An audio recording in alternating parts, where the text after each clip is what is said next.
मैं आपसे देखिए, मेरा तो सीधा प्रश्न होता है, अब मिर्चा लग जाता है प्रश्न से। पुलिस का गुइयाँ छीनने के लिए खड़ी करी है क्या? ये टेस्ट कहाँ है? टेस्ट यहाँ है। ये सरकार को टेस्ट मिल गया है दंगे से। दंगा कराओ, सरकार बनाओ। बंगाल में घटना हो तो ममता जिम्मेदार, तेलंगाना में घटना हो तो कांग्रेस का मुख्यमंत्री जिम्मेदार, हिमाचल में हो सुक्को जिम्मेदार, तो यूपी में क्या मेरा बाप जिम्मेदार होगा क्या? ताय में रखना है तो राम राम कहना है, मुल्ले काटे जाएंगे जय श्री राम। जिस तरह गाना मस्जिद की बार बजाने के लिए हमने कहा था।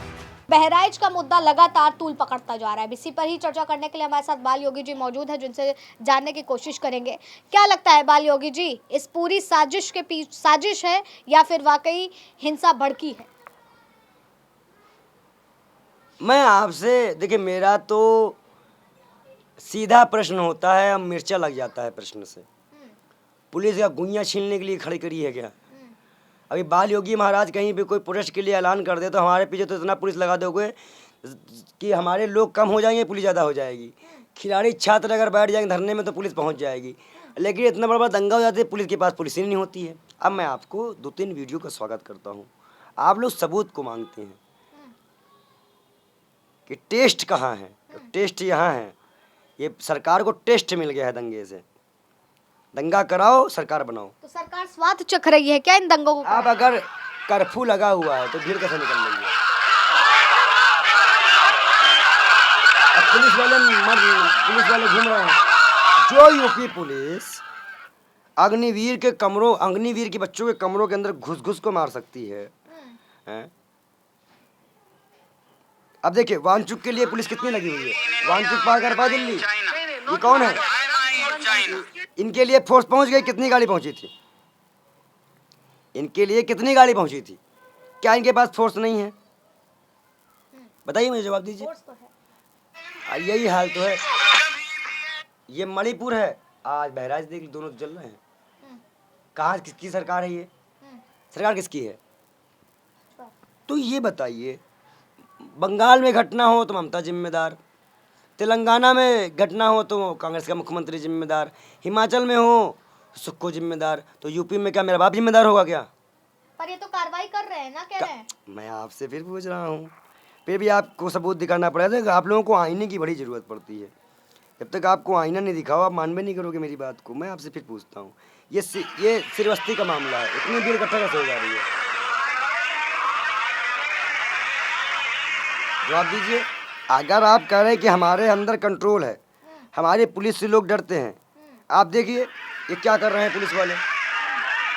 जबकि ये यात्रा 425, तो मुझे ऐसा लगता है कि पुलिस निष्पक्ष काम नहीं कर रही है, मंत्रियों और विधायकों के इशारे पे काम कर रही है।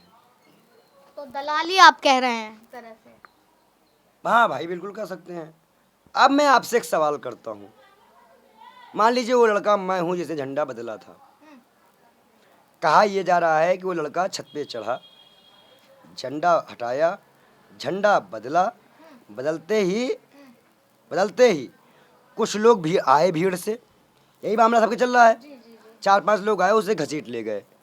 तो मतलब भीड़ के लोग जो थे उसको जानने वाले, जिसने झंडा दिया वो भी जानते थे, मतलब जानने वाले के थी, तभी तो भीड़ ने उसको जाने दे दिया। अगर मान लीजिए, मैं आपसे पूछता हूँ, अगर वो मुसलमान होते या कोई और होते तो क्या भीड़ उसे ले जाने देती? नहीं ले जाने देती। तो जो ले गया वो कौन है? सवाल पर उससे घर वाले एक ही सवाल करो कि जो ले गया वो कौन है, और जिसने ले गया है, जिसने गोली मारी, उसने दंगा करवाया है। तो मतलब आपको लग रहा है कि इसके पीछे कोई मुसलमान का हाथ नहीं है? अगर गांव, फिर मैं बोल रहा हूँ, हिंदू भीड़ में मुसलमान क्या अपना दम निकलवाने जाएगा? आप क्या बात करती हो सिस्टर? आप बताओ। पर पत्थरबाजी तो हुई ना। अक्सर देखा गया है कि पत्थरबाजी जैसी घटनाएं होती हैं। रामनवमी के दौरान भी देखा जाता था, जब निकलती थी शोभा यात्रा तो मुस्लिम पत्थरबाजी कर देते थे। हर ही घर में एक ही नाम, हिंदुस्तान में रखना है तो राम राम कहना है, मुल्ले काटे जाएंगे जय श्री राम। जिस तरह गाना मस्जिद की बार बजाने के लिए हमने कहा था। बताइए, मतलब आप अपनी यात्रा निकालोगे तो किसी घर में घुस के तुम झंडा चेंज करने लग जाओगे। इतने बड़े तुम 30 मार खां हो। मतलब अगला जो धर्म का आदमी है उसको जीने का अधिकार नहीं है हिंदुस्तान में। बोलो। तो गोली मार दी जाएगी। मैं आपसे, तो वही तो सवाल है ना, गोली मारी किसने? आप जवाब दे पाओगी कि मुसलमान ने मारी? आपके पास प्रूफ है प्रूफ आपके पास? आप ही लोग दंगा भड़का रहे हो क्या? आप बताओ, आपके पास प्रूफ है कि मुसलमान ने गोली मारी है? अब मुझे जवाब तो दो समुदाय के बीच की है ना। कैसे तो समुदाय हो गए? समुदाय कहाँ तो हो गया जब भीड़ ही पूरी हिंदू की है। अब भीड़ से वो आदमी चला गया तो मुसलमान का प्रश्न ही नहीं उठा। अगर मुस्लिम इलाके में गांव के ही लोकल लोग थे, कोई बाहरी तो था नहीं, कह रहे बाहरी नहीं था, तो मतलब अगर भीड़ उस आदमी को ले जाने दी तो क्या मुसलमान 4 आदमी के बीच में, पूरे भीड़ के बीच 4 मुसलमान लेके निकल जाएंगे किसी हिंदू को?